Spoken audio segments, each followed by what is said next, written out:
और आप सोच रहे होंगे कि भाई इस तरह की पॉलिसी का रिजल्ट क्या हो सकता है। अरे भाई रिजल्ट हमारे सामने है ऑलरेडी एक देश में, और उस देश का नाम है लेबनान। ये एग्जांपल मुझे ट्विटर पे एक अकाउंट पे मिला था, उस अकाउंट का नाम है दी एमिसरी। बहुत इंटरेस्टिंग अकाउंट है, उसका लिंक नीचे डिस्क्रिप्शन में दिया हुआ है, गो फॉलो हिम। तो देखिए लेबनान एक बहुत ही डाइवर्स कंट्री है जिसमें बहुत अलग अलग एथनिसिटीज और रिलीजन साथ में रहते थे। बहुत ही खूबसूरत और डेवलप कंट्री थी, और ये देश इतना खूबसूरत था कि इसके कैपिटल बेरूत को Paris of the middle east भी बोला जाता था। लेकिन एक समय पर गवर्नमेंट ने डिसाइड किया कि अलग अलग रिलीजन्स और एथनिसिटीज के बीच में बैलेंस और स्टेबिलिटी मेंटेन करने के लिए एक पॉलिसी फॉलो करते हैं जिसको कन्फेशनलिज्म कहा जाता है। यानी हर कम्युनिटी को उनके पॉपुलेशन के बेसिस पर अधिकार और बेनिफिट्स दिए जाएंगे। इसीलिए अगर प्रेसिडेंट क्रिश्चियन है तो प्राइम मिनिस्टर सुन्नी मुस्लिम होगा, और स्पीकर ऑफ द पार्लियामेंट शिया मुस्लिम होगा। पार्लियामेंट में कोटा पॉपुलेशन के हिसाब से दिए जाएंगे। मैरिज, इनहेरिटेंस, हर एक कानून में पॉपुलेशन के हिसाब से आपको बेनिफिट या कोटा मिलेगा। और इसका रिजल्ट ये हुआ कि लेबनान में पूरी तरह से पॉलिटिकल और इकोनॉमिक पैरालिसिस हो गया। कोई भी इकोनॉमिक या पॉलिटिकल पॉलिसी देश में पास ही नहीं हो पाती थी, क्योंकि कोई ना कोई कम्युनिटी कंप्लेन करती थी कि भैया इससे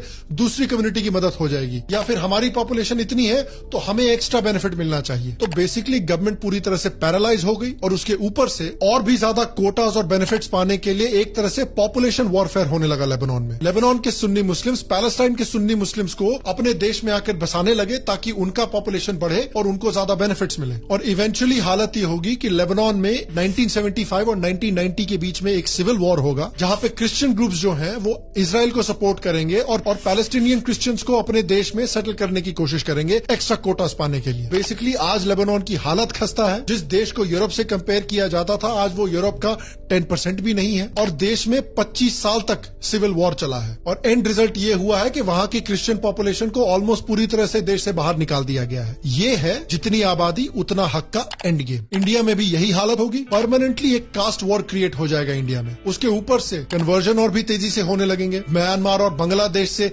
इलीगल इमिग्रेशन और तेजी से होने लगेगा, ताकि इंडिया की मुस्लिम पॉपुलेशन और बढ़े और मुस्लिम कम्युनिटी को और रिजर्वेशन मिले। Market dynamics, innovation, hard work, talent, ये तो पूरी तरह से खत्म ही हो जाएगा। और जो माइक्रो माइनॉरिटीज हैं, जो छोटे छोटे कास्ट ग्रुप्स हैं, वो तो पूरी तरह से बर्बाद हो जाएंगे। उनको तो कोई भाव नहीं देगा, उनको कोई बेनिफिट्स नहीं मिलेंगे। तो जो छोटे कास्ट ग्रुप्स हैं या जो माइक्रो माइनॉरिटीज हैं, वो तो सोचेंगे कि भाई अगर हमें जिंदा रहना है, अपनी कम्युनिटी को बचाकर रखना है, तो हमको तो भारत छोड़ना ही पड़ेगा। ब्रेन ड्रेन होगा, मेरिट खत्म होगा, और भारत की जो डेवलपमेंट हो रही है वो पूरी तरह से बंद हो जाएगी। और देखिए इस कहानी का कंक्लूजन ये निकलता है कि एक समय पर इंडिया की जो नेशनल आइडियोलॉजी थी उसे नेहरूवियन डेवलपमेंट मॉडल कहा जाता था, और उसके दो पहलू थे। पहला पहलू था सोशलिज्म, कि सारी इंडस्ट्रीज और इकोनॉमिक डेवलपमेंट को गवर्नमेंट कंट्रोल करेगी, और दूसरा पहलू था नेहरूवियन सेक्युलरिज्म, यानी हिंदूज को रिफॉर्म होना पड़ेगा, हिंदूज को मॉडर्नाइज करना पड़ेगा, माइनॉरिटीज को कुछ टेंशन लेने की जरूरत नहीं है, आप रिलैक्स कीजिए। उसके रिस्पॉन्स में बीजेपी ने अपनी तरफ से एक नेशनल ऑल्टरनेटिव ऑफर किया जिसका नाम था हिंदुत्व वेलफेयर स्टेट, कि भाई सबको रिफॉर्म करना पड़ेगा, देश के सभी लोगों का रिलीजन जो भी हो, उनका कल्चर तो सनातन धर्म है, और उस सनातन कल्चर को एक्सेप्ट करेंगे, और इस सनातन सिविलाइजेशन के बेसिस पर पूरे देश के लोगों को यूनाइट करेंगे, और इकोनॉमिकली एक वेलफेयर स्टेट